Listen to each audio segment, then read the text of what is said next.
Yo c'est pour marcher, mais dans la mer.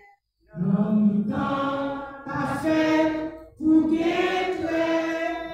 Nous fait pour servir tête. En nous marcher, mais dans la mer pour Haïti. Ta vie plus belle. En nous. Mettez ensemble pour Haïti, au nom tous ancêtres, pour Haïti.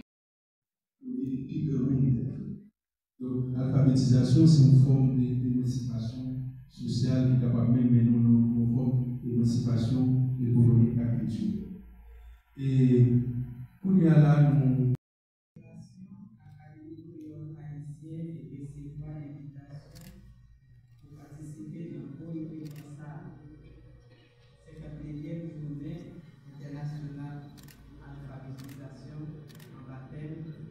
alphabétisation pour un Haïti sans analphabète.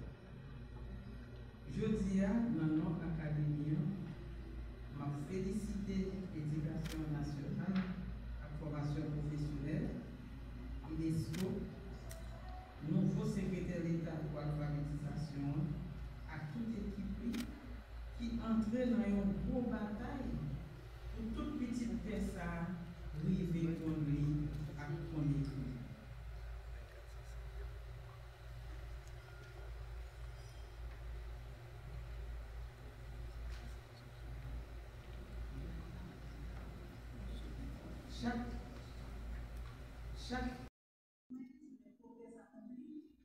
À identifier les défis persistants et à encourager les États, les partenaires techniques et financiers, ainsi que la société civile, à renouveler leur engagement envers l'apprentissage tout au long de la vie.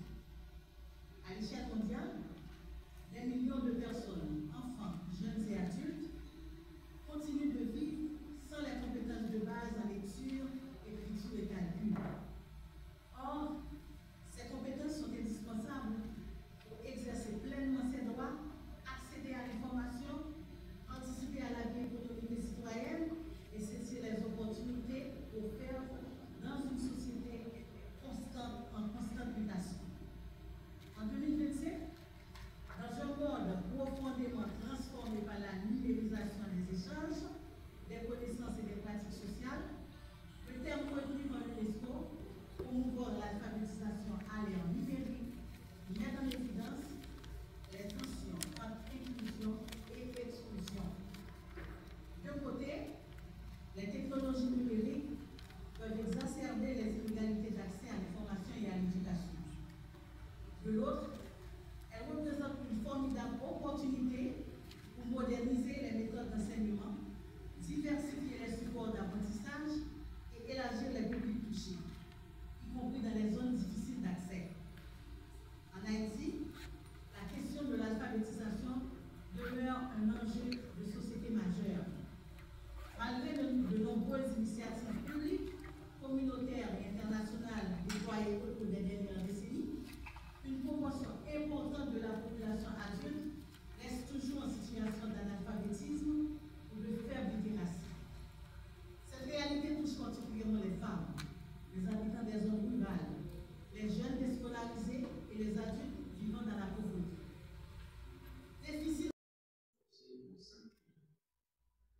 Face à ces défis, l'UNESCO est prête à soutenir l'État haïtien et ses partenaires. Le travail est trop important pour être accompli seul. Il exige un engagement politique fort, comme l'a démontré la résolution sur l'alphabétisation approuvée par un nombre record de 125 États membres lors de la 79e session de l'Assemblée générale des Nations unies en 2024 à l'initiative de la Mongolie. C'est pourquoi, dès l'année scolaire 2025-2026, dans le cadre du projet ECLIPS, l'UNESCO s'est engagé à construire, réhabiliter et équiper au moins 12 centres d'éducation familiale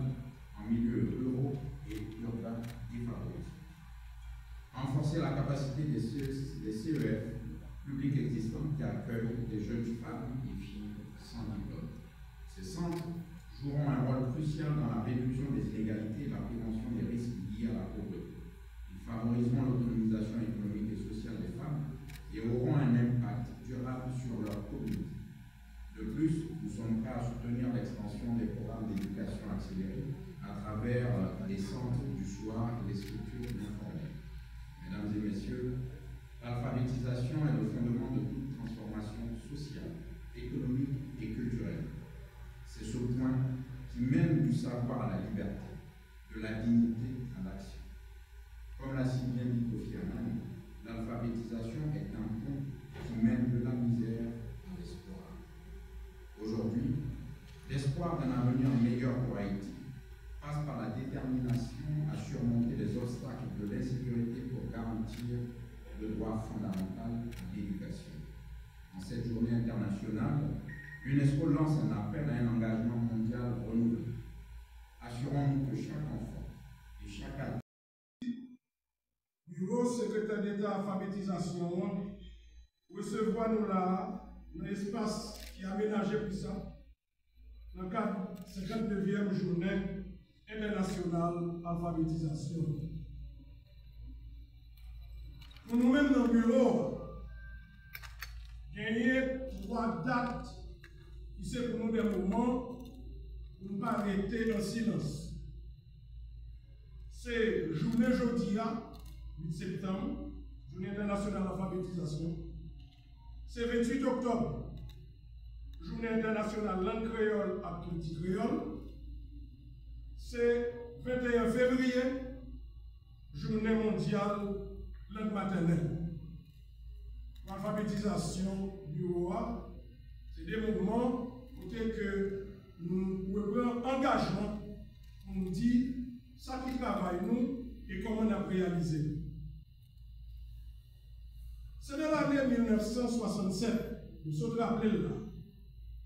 Organisation Nations Unies pour l'éducation, sciences et culture, UNESCO, prend décision de créer Journée internationale d'alphabétisation dans l'idée pour agencer arriver à faire 3 bagages que je dis là, 4. Faire tout le monde comprendre nécessité et importance de l'alphabétisation comme un droit fondamental.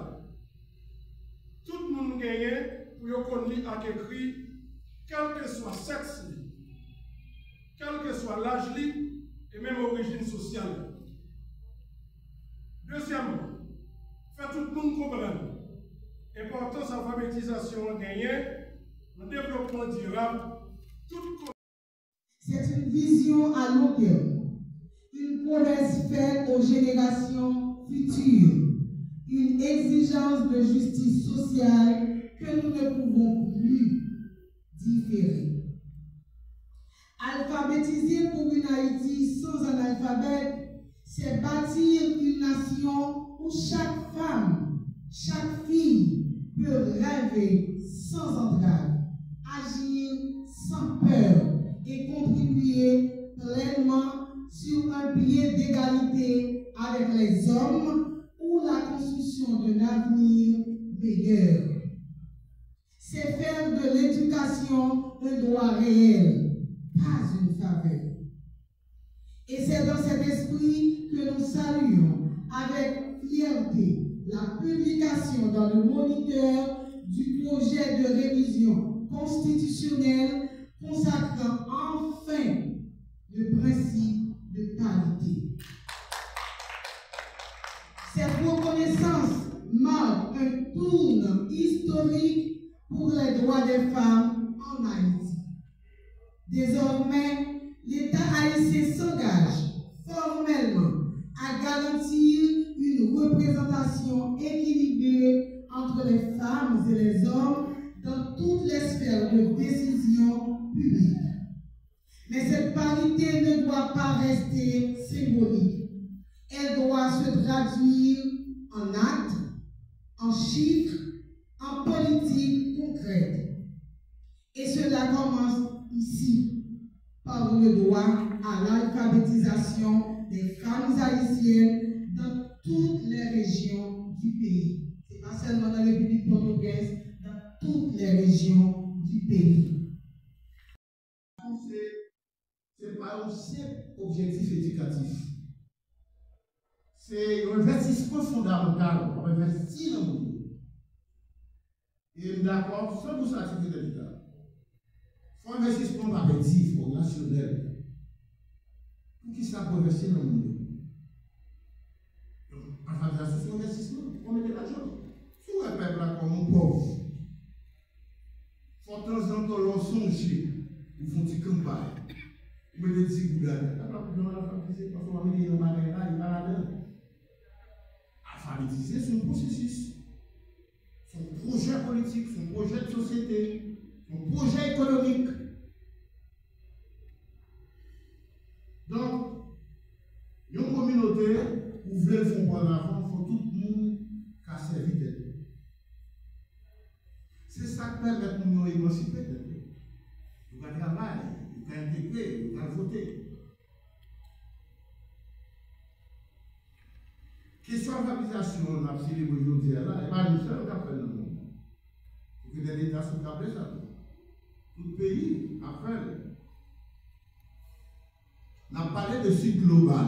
Vous entendez ça dans le discours, dans la télévision, sur TikTok, WhatsApp, YouTube.